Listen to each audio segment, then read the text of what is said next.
जो टोटल तरीका है कामकाज का सर, उसमें यह है कि सरकार कुछ ऐसा करती रहे कि इन्फ्लेशन बढ़ता रहे और आरबीआई को बार बार आकर के इंटरेस्ट रेट जो है वो बढ़ाने पड़े।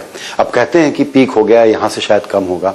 ये एक ग्रोथ के बाद दूसरा बड़ा कंसर्न है इन्फ्लेशन और इंटरेस्ट रेट का। अब आपका क्या आउटलुक है?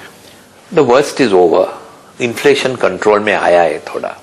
अपना वीकनेस क्या है इंडिया की? Oil price, $120 oil price. If oil comes down to $80 India में तो एकदम बूम होगा।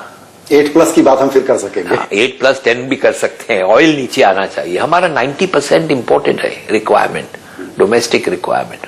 $100 बिलियन से ज्यादा एक आइटम का इंपोर्ट कॉस्ट है, $100 बिलियन।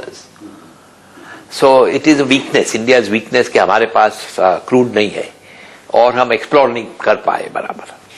सो मुझे तो लग रहा है कि अभी subsequent policies of the reserve bank आस्ते आस्ते सीआरआर कम किया आधा, अभी वापस दूसरा आधा सीआरआर कम होगा क्योंकि लिक्विडिटी नहीं है बैंक को। Everyday banks are borrowing 1,50,000 crores from the bank, RBI.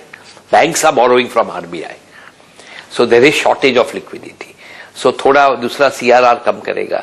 और आरबीआई गवर्नर ने बताया है, डेप्यूटी गवर्नर दोनों ने बताया है कि सस्टेनेबिलिटी हो, हमें सर्टेनिटी मिले कि इन्फ्लेशन सच्ची कम आया है and it's sustainable, then they can consider reducing interest rates.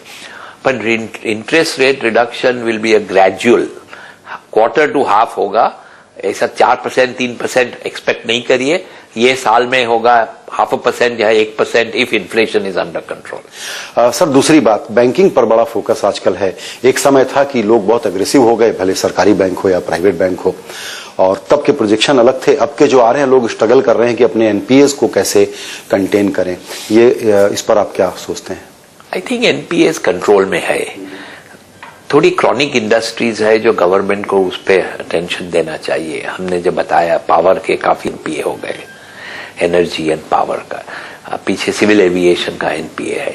अभी सिविल एविएशन में अपने देश ने सब फॉरेन एयरलाइंस को बुला दिया। Every foreign airline is taking over Indian carriers business. पीछे हमारे पास कट थ्रोट प्राइस है। The air travel is cheapest in India in the world and unless all airlines agree to increase the price 15-20%, because you can't run an industry which is losing money. आज Kingfisher का आया कि this quarter they had the maximum loss से कितना चलाएंगे यार? सो viability नहीं है एयरलाइंस की। सो उसमें टैक्सेस काफी है। कोई स्टेट्स 30% टैक्स लेते हैं फ्यूल पे। अभी 30% फ्यूल का कॉस्ट हाई है, उस पे आप 30% लो तो कैसा कोई भी पैसा, वायबिलिटी नहीं होगी, बंदी करनी पड़ेगी। एयर इंडिया ने काफी कर्टेल कर दी, पीछे अभी किंगफिशर ने की, अभी बिलीव मी जेट और स्पाइस जेट भी कर रहे हैं। They can't run all the flights. Sir आपने जैसे एविएशन की बात कही, उसी तरीके से देखिए एक स्पेस और है, इंफ्रास्ट्रक्चर की कंपनियां, वैल्यूएशन उनकी पिटाई हो रही है। दूसरा है ये रिटेल वाले लोग जिनके ऊपर बहुत कर्जा है, उनको दिक्कत हो रही है। एविएशन का आपने बताया, तो ये कई सारे बड़े बड़े पॉकेट्स हैं अपनी इंडस्ट्री के जिसमें अभी सीरियस प्रॉब्लम्स हैं। आप इसको कैसे एड्रेस करने के लिए कहेंगे? क्योंकि यहाँ डिबेट ये हो सकती है कि इसमें पॉलिसी का क्या कसूर है, ये आपका बिजनेस डिसीजन था। दूसरी डिबेट ये हो सकती है कि इस इंडस्ट्री को आपको बेल आउट करना पड़ेगा, मदद करनी पड़ेगी, क्या किया जाए?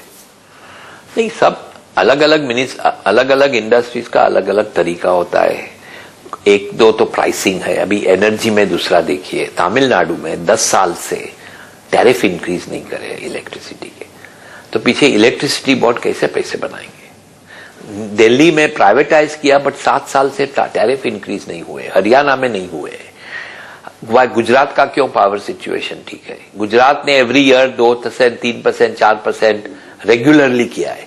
और 5, 7, 10 साल आप नहीं करो और फ्यूल कॉस्ट बढ़ते जाते हैं, सैलरीज बढ़ती है, ऑपरेशन कॉस्ट बढ़ते हैं, तो the best is to do it every year छोटा छोटा, rather than wait for 10 years and then do 60% also, because then it comes hurts people. So दरेक इंडस्ट्री इसमें 30% टैक्स है। सिविल एविएशन में कोई स्टेट्स में sales tax 30% on air. How can you work with 30%? सो थोड़ा तो गवर्नमेंट को भी इसमें करना पड़ेगा, रीलुक करना पड़ेगा। बिल्कुल। सर अब आखिर में ये बात फिर से करेंगे, जैसा कि बीच में एक माहौल था थोड़ा सा डिप्रेशन का, फिर अब लग रहा है कि कुछ चीजें मूव हो रही हैं।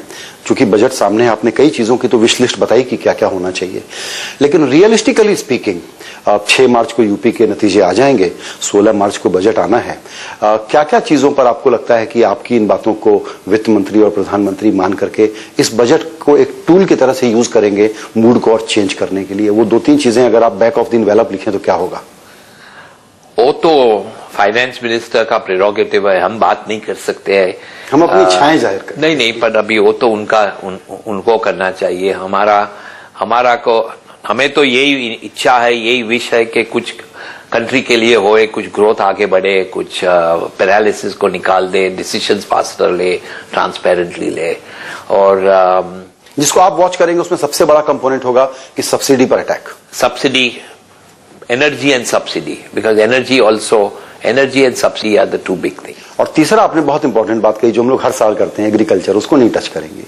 वो तो रिटेल खुलेगा तब कुछ कर सकते हैं कि सप्लाई चेन इंप्रूव होगा, बट इसमें एग्रीकल्चर में बजट में आई डोंट थिंक कुछ कर सकते हैं। बिल्कुल। तो जिस बैड मूड की बात थी, गुड मूड की बात है, उसमें बिल्कुल मेरा आखिरी सवाल यह है कि एक्चुअली सरकार को कोई चीज होल्ड नहीं कर रही थी। यूपीए 1 की बात अलग थी कि लेफ्ट की दिक्कतें थी, अब वो कोई दिक्कत नहीं है। मुझे ये लगता है कि यूपी के रिजल्ट भी आ गए, फिर कोई चुनाव नहीं है, 1-1.5 साल का विंडो है जहां ये यूपीए 2 सचमुच काम कर सके। फिर भी मुझे ये बहुत बड़ा एप्रीहेंशन है कि एक पॉलिटिकल विल और एक जो कोहेजन है विद इन कांग्रेस कमी है। आप इतना नेगेटिव नहीं होइए, मुझे एप्रीहेंशन नहीं है। यूपी इलेक्शन के बाद व्हाटएवर इज द रिजल्ट, काम होगा, काम जल्दी से होगा, ऐसा डिटर्मिनेशन है गवर्नमेंट में, और आई एम वेरी ऑप्टिमिस्टिक। हम आपसे हमेशा वो एक इंडिकेशंस और सिग्नल पढ़ने की कोशिश करते हैं, तो आप अगर कॉन्फिडेंटली कह रहे हैं कि रिगार्डलेस ऑफ यूपी रिजल्ट काम होगा, तो ये सचमुच बहुत बड़ी अच्छी खबर है। पारेख साहब, हमसे बातचीत करने के लिए आपका बहुत धन्यवाद। Thank you Sanjay.